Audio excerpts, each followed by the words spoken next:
অষ্টম শ্রেণীর সুপ্রিয় শিক্ষার্থী বন্ধুরা, আশা করি আল্লাহর রহমতে সবাই ভালো আছো। আমি নাসরিন আক্তার, সহকারী শিক্ষক Bangla, engineering university girls school and college কর্তৃক আয়োজিত অনলাইন ক্লাসে জানাই স্বাগত। আমার আজকের পাঠ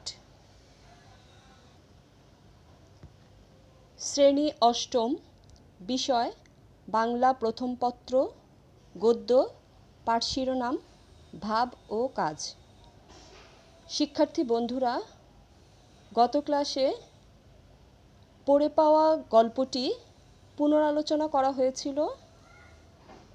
তোমাদের জন্য পড়ে পাওয়া গল্পটি থেকে সৃজনশীল প্রশ্ন বাড়ির কাজ ছিল, আশা করি সবাই করেছো। শিখন ফল, এই পাঠ শেষে শিক্ষার্থীরা যা জানতে পারবে: কাজী নজরুল ইসলাম সম্পর্কে জানতে পারবে, ভাব ও কাজের পার্থক্য নির্ণয় করতে পারবে, স্পিরিট বা আত্মার শক্তি সম্পর্কে ধারণা লাভ করতে পারবে, লক্ষ্য অর্জনের পদক্ষেপ কেমন হওয়া উচিত তা অনুধাবন করতে পারবে, ভাবের আবেগ পরিহার করে কাজ করার দিক নির্দেশনা লাভ করতে পারবে। ভাব ও কাজ প্রবন্ধটি লিখেছেন কাজী নজরুল ইসলাম। কবিতা, সঙ্গীত, উপন্যাস, নাটক, প্রবন্ধ ও গল্প সাহিত্যের সকল শাখায় আমরা তার প্রতিভার উজ্জ্বল পরিচয় পেয়ে থাকি। তিনি আমাদের বিদ্রোহী কবি, আমাদের জাতীয় কবি। কিন্তু দুর্ভাগ্য যে মাত্র ৪৩ বছর বয়সে তিনি কঠিন রোগে আক্রান্ত হন এবং তার সাহিত্য সাধনায় ছেদ পড়ে। শিক্ষার্থীরা, চলো আমরা কাজী নজরুল ইসলামের পরিচিতি জেনে নেই। কাজী নজরুল ইসলামের জন্ম ১৮৯৯ সালে ভারতের পশ্চিমবঙ্গের বর্ধমান জেলার আসানসোল মহকুমার চুরুলিয়া গ্রামে জন্মগ্রহণ করেন। শিক্ষা: তিনি বর্ধমানে ও ময়মনসিংহের ত্রিশাল থানার দরিরামপুর হাই স্কুলে লেখাপড়া করেন। পেশা: ১৯১৭ সালে তিনি সেনাবাহিনীর বাঙালির পল্টনে যোগ দিয়ে করাচি যান। সেখানেই তার সাহিত্য জীবনের সূচনা ঘটে। খ্যাতি অর্জন: গজল, খেয়াল ও রাগপ্রধান গান রচনা করে খ্যাতি অর্জন করেন। কাজী নজরুল ইসলাম রচিত উল্লেখযোগ্য রচনা: কাব্যগ্রন্থ অগ্নিবীণা, বিষের বাঁশি, ছায়ানট, প্রলয়শিখা, চক্রবাক, সিন্ধু হিন্দোল। তার রচিত উপন্যাস: মৃত্যুক্ষুধা, কুহেলিকা। গল্পগ্রন্থ: ব্যথার দান, রিক্তের বেদন, শিউলিমালা। প্রবন্ধ গ্রন্থ হচ্ছে যুগবাণী, দুর্দিনের যাত্রী, রাজবন্দির জবানবন্দি। পুরস্কার ও সম্মাননা: স্বাধীনতার পর কাজী নজরুল ইসলামকে ঢাকায় এনে বাংলাদেশের নাগরিকত্ব প্রদান করে জাতীয় কবির মর্যাদা প্রদান করা হয়। মৃত্যু: ১৯৭৬ সালে ঢাকায় কাজী নজরুল ইসলাম মৃত্যুবরণ করেন। শিক্ষার্থীরা, ভাব ও কাজ প্রবন্ধটি আমাদের শ্রেণী কার্যক্রম চলাকালীন সময় শ্রেণীতে পড়ানো হয়েছিল। যেহেতু আমাদের গদ্য সিলেবাস অর্থাৎ বার্ষিকের গদ্য সিলেবাস সমাপ্ত হয়েছে, তাই এই প্রবন্ধটি আবার পুনরালোচনা করা হচ্ছে। প্রবন্ধটির মূল বক্তব্য: ভাব ও কাজের মধ্যে পার্থক্য অনেক।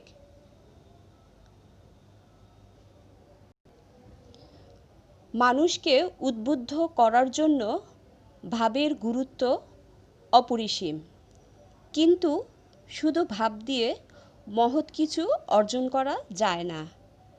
তার জন্য কর্মশক্তি এবং সঠিক উদ্যোগের দরকার হয়। ভাবের দ্বারা মানুষকে জাগিয়ে তোলা যায়, কিন্তু যথাযথ পরিকল্পনা ও কাজের স্পৃহা ছাড়া যে কোনো ভালো উদ্যোগ নষ্ট হয়ে যেতে পারে। এই রচনাটিতে লেখক দেশের উন্নতি, মুক্তি এবং মানুষের কল্যাণের জন্য ভাবের সঙ্গে বাস্তবধর্মী কর্মে তৎপর হওয়ার ওপর জোর দিয়েছেন। ভাব ও কাজ প্রবন্ধটিতে লেখক আমাদের মহৎ কাজের জন্যে অনুপ্রাণিত করেছেন। তিনি পরিষ্কারভাবে বলতে চেয়েছেন, শুধু ভাবের উচ্ছ্বাসে উদ্বেল না হয়ে পরিকল্পিত কর্মশক্তির মাধ্যমে মহৎ কাজকে কিভাবে বাস্তব রূপদান করা যায়।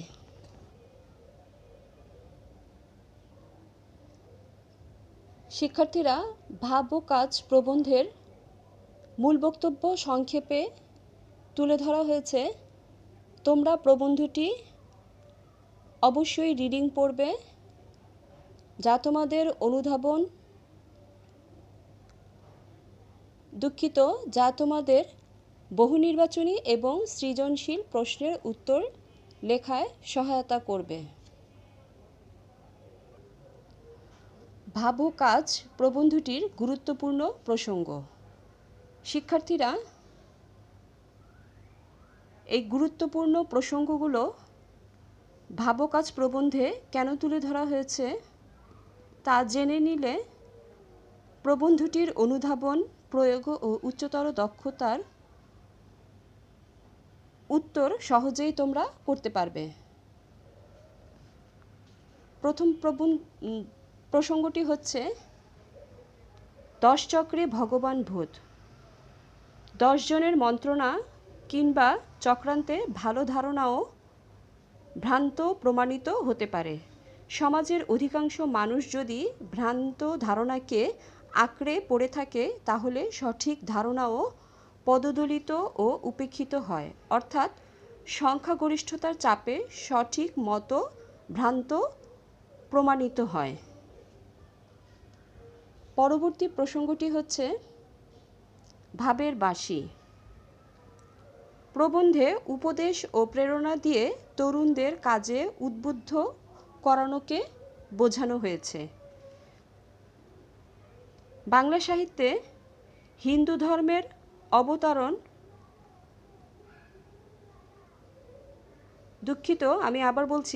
বাংলা সাহিত্যে হিন্দু ধর্মের অবতার শ্রীকৃষ্ণের বাঁশি বাজানোর প্রসঙ্গ এক বিশিষ্ট স্থান দখল করে আছে।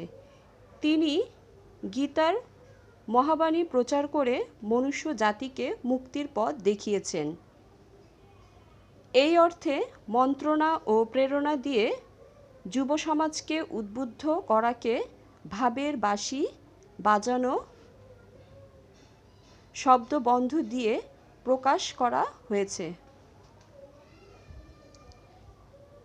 নিঃস্বার্থ ত্যাগী ঋষি। গভীর তপস্যা ও ধ্যানের মাধ্যমে যারা বৈদিক মন্ত্রের অর্থ বুঝতে পারতেন, তাদের ঋষি বলা হয়। তারা নিঃস্বার্থ ও নির্লোভ জীবনযাপন করতেন। বিশ্বামিত্র, পরাশর, অগস্ত্য, গৌতম, দধীচি, ঋষ্যশৃঙ্গ প্রমুখ ঋষিগণ ত্যাগ ও সাধনার জন্য বিশেষভাবে খ্যাত ছিলেন। কুম্ভকর্ণের নিদ্রা। রামায়ণে উল্লেখিত রাবণের ভাই কুম্ভকর্ণ শর্ত সাপেক্ষে তিনি অমরত্ব লাভ করেছিলেন। 6 মাস খাবেন ও 6 মাস ঘুমাবেন, এরপর যুদ্ধে গেলে তিনি অজেয় থাকবেন। এ কারণে বছরের অর্ধভাগ তিনি ঘুমিয়ে কাটাতেন। তার ঘুম ভাঙানোর জন্য ঢাক ঢোল বাজানোর প্রয়োজন পড়ত। এ গল্পে দুঃখিত প্রবন্ধটিতে কুম্ভকর্ণের নিদ্রা বলতে মূলত গভীর তন্দ্রাচ্ছন্নকে নির্দেশ করা হয়েছে। শিক্ষার্থীরা, ভাব ও কাজ প্রবন্ধের কয়েকটি গুরুত্বপূর্ণ দিক তুলে ধরা হয়েছে। এই দিকগুলো তোমাদের সৃজনশীল প্রশ্নের জন্য খুবই জরুরি। এই দিকগুলো তোমরা বিশ্লেষণ করতে পারলে তোমাদের সৃজনশীল প্রশ্নের উত্তর লেখা সহজ হবে। প্রথম দিকটি হচ্ছে ভাব ও কাজের পৃথক পৃথক স্বরূপ নির্ণয়। ভাবকে বলা হয় মানুষের অভ্যন্তরীণ চিন্তা জগতের ফসল, আর কাজ হলো বাস্তব জগতের পরিশ্রমের ফসল। প্রাবন্ধিক ভাবকে পুষ্পহীন সৌরভ বলে বর্ণনা করেছেন। তিনি বলেছেন, ভাব হলো অবাস্তব উচ্ছ্বাস, পক্ষান্তরে কাজ ভাবকেই বাস্তবে রূপদান করে। এ কারণে কাজ বস্তুজগতের বিষয়। যে কোনো উদ্দেশ্য হাসিল করতে হলে ভাব ও কাজ উভয়ের গুরুত্ব থাকলেও এদের মধ্যে বিস্তর পার্থক্য রয়েছে। পরবর্তী দিকটি হচ্ছে বাস্তব জীবনে ভাব ও কাজের পরিপূরক ভূমিকা। প্রাবন্ধিক সমাজ, দেশ ও সভ্যতার উন্নয়নে কাজের উপর গুরুত্ব আরোপ করেছেন, তবে তিনি ভাবের গুরুত্বকে অস্বীকার করেননি। যে কোনো উদ্দেশ্য হাসিল করতে হলে ভাব ও কাজ উভয়ই প্রয়োজন রয়েছে। এক্ষেত্রে ভাব ও কাজ একে অপরের পরিপূরক। কাজী নজরুল ইসলামের মতে কোনো মহৎ উদ্দেশ্য সফল করতে হলে ভাব ও কাজ উভয়েরই প্রয়োজন রয়েছে, তবে ভাবকে হতে হবে সংযত ও বাস্তব। অবাস্তব ও অসংযত কল্পনাবিলাস ভাব দ্বারা কাজ করা সম্ভব হয় না, বরং তা কার্যসিদ্ধির পথে প্রতিবন্ধক হয়ে দাঁড়ায়। সুতরাং বাস্তবসম্মত ও সংযত ভাব দ্বারা উদ্বুদ্ধ হয়ে কর্মজীবনে ঝাঁপিয়ে পড়ার মধ্যেই বাস্তব জীবনের সর্বাঙ্গীন উন্নতি ও সমৃদ্ধি নিহিত রয়েছে। সর্বশেষ দিকটি হচ্ছে দেশ ও জাতির কল্যাণে কর্মময় জীবনের গুরুত্ব। ব্যক্তি, পরিবার, সমাজ, রাষ্ট্র যে কোনো ক্ষেত্রেই উন্নতি লাভ করতে হলে কাজের গুরুত্ব অপরিসীম। বিশ্বে যে জাতি যত কর্মঠ, সে জাতি তত উন্নত। প্রাবন্ধিক যুব সমাজকে দেশের আশা ভরসার কেন্দ্রবিন্দু হিসেবে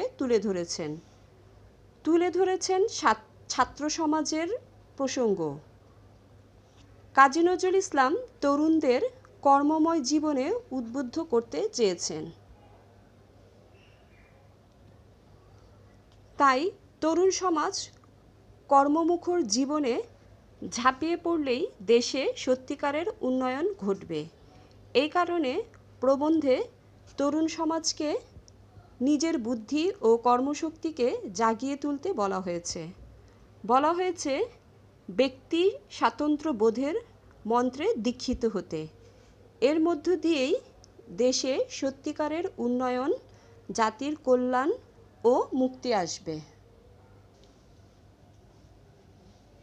শিক্ষার্থীরা, ভাব ও কাজ প্রবন্ধের কয়েকটি গুরুত্বপূর্ণ উক্তি যা তোমাদের অনুধাবনমূলক প্রশ্নের জন্য প্রয়োজন। আমাদের প্রথম উক্তিটি হচ্ছে, ভাবের সুরা পান করো ভাই, কিন্তু জ্ঞান হারাইও না। লেখক এখানে ভাবাবেগে নিয়ন্ত্রণে রেখে জ্ঞান বুদ্ধির দ্বারা কাজ করার আহ্বান জানিয়েছেন। পরবর্তী উক্তিটি হচ্ছে, ভাবের ঘরে চুরি করিও না।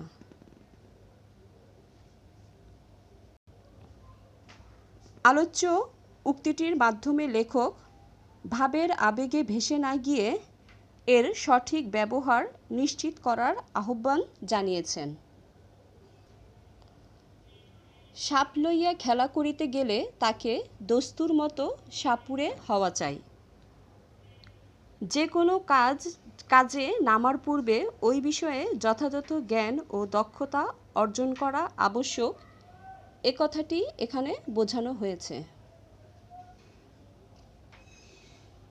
ভেড়ার মতো পেছন ধরে চলা। প্রবন্ধে অন্ধ অনুসরণকে বোঝানো হয়েছে। ভেড়া মূলত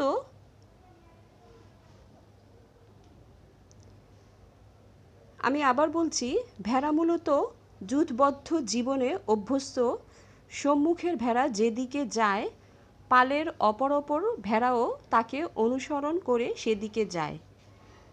এর মধ্য দিয়ে রাখাল কেবল একটি ভেড়াকে নিয়ন্ত্রণ করে সকল ভেড়াকে গন্তব্যের দিকে নিয়ে যেতে পারে, কিন্তু কার্যক্ষেত্রে মানুষের এরূপ আচরণ কাম্য নয়। এই কারণে লেখক না বুঝে স্রোতে গা ভাসানোর বিপক্ষে তার মত তুলে ধরেছেন আর এই উক্তিটি করেছেন। ভিত্তিমূলে শাবল মারিতে হইবে,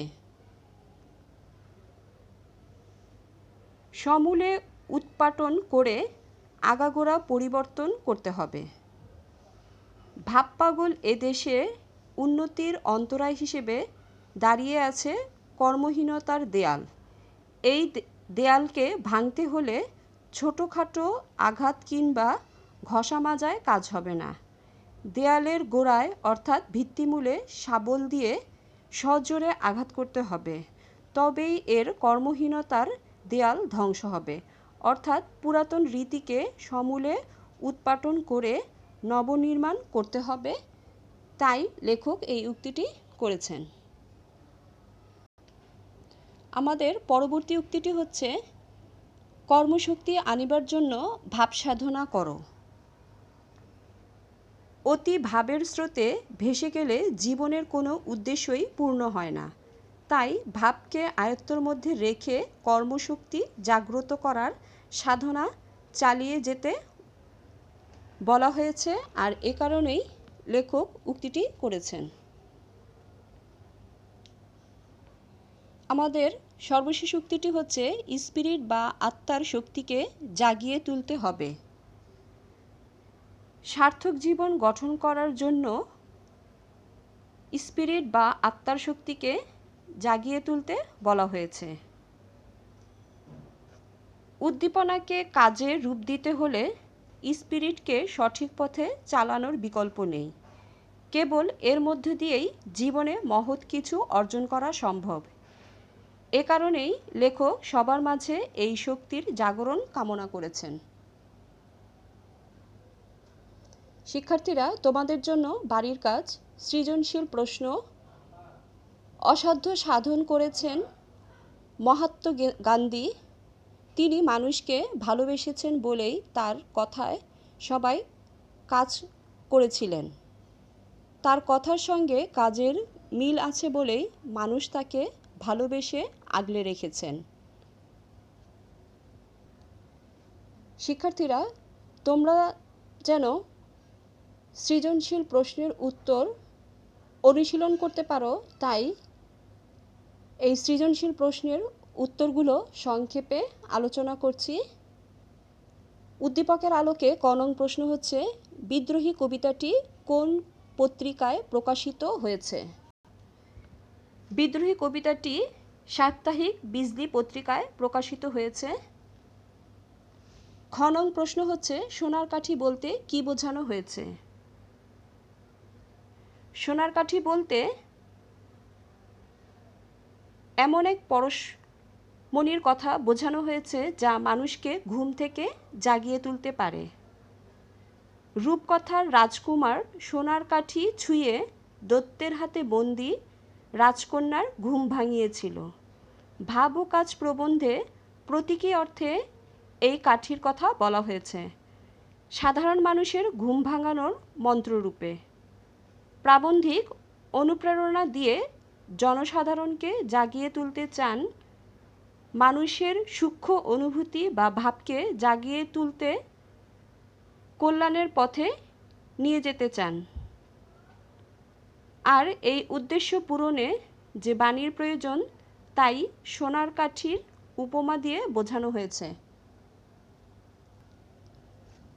আমাদের গ নং প্রশ্ন হচ্ছে, উদ্দীপকে মহাত্মা গান্ধীর মধ্যে ভাব ও কাজ প্রবন্ধের কোন দিকটি বিদ্যমান ব্যাখ্যা করো।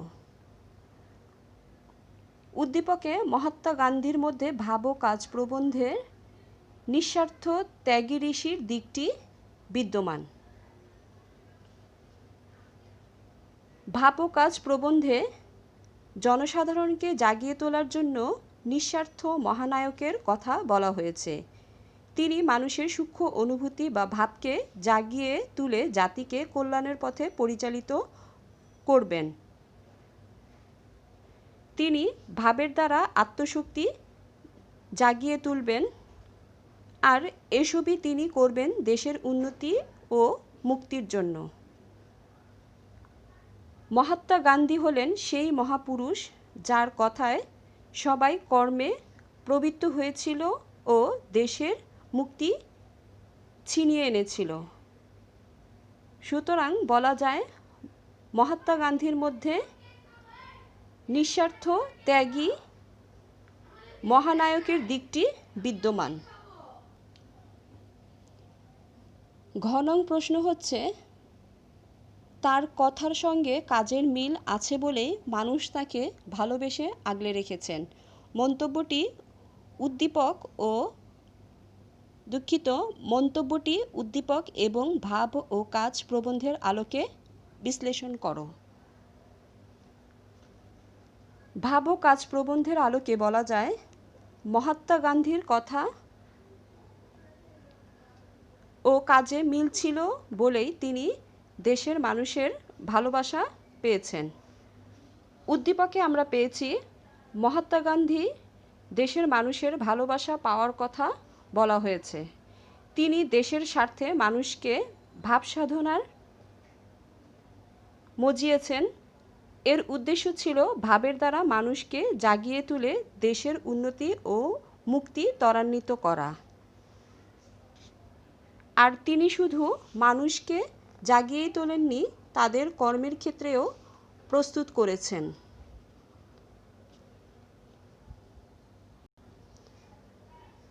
তার নিঃস্বার্থপরতায় মুগ্ধ হয়ে লোকে তাকে অন্ধভাবে অনুকরণ করেছে।